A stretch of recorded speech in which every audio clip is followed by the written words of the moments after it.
देखूं, जहां देखूं तेरा चेहरा वहीं देखूं।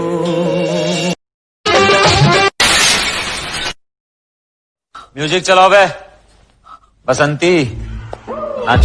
नहीं, बसंती इन कुत्तों के सामने मत नाचना। सांभा कोई है क्या?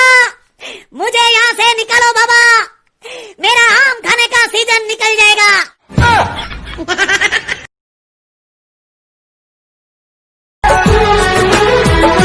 दिल में दर्द सा जगा है, कांटा सा कहीं लगा है, मोहब्बत ये नहीं तो क्या है।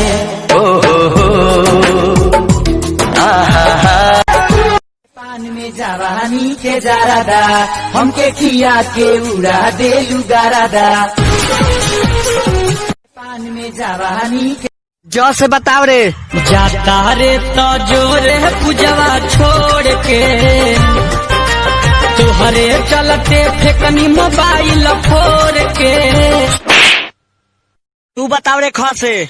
मीठी बतिया बतिया के तू हमसे नहीं लड़वली, हम न जानत रही कुछ तू हमके प्यार सिखवली।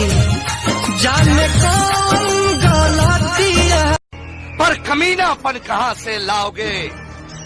मेरे मन को भाया, मैं कुत्ता काट के खाया।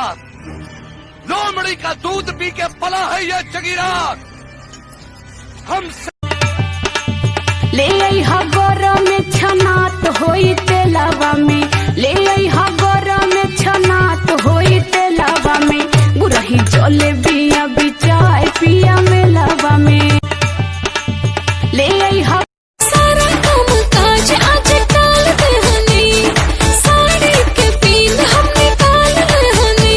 आपका वाला मेरा चाची लेट कैसा, तोहर ठवाला करता चकले चकले चकले चकले। तोहर ठवाला करता चकलेट, बॉडी सोलर प्लेट जैसा।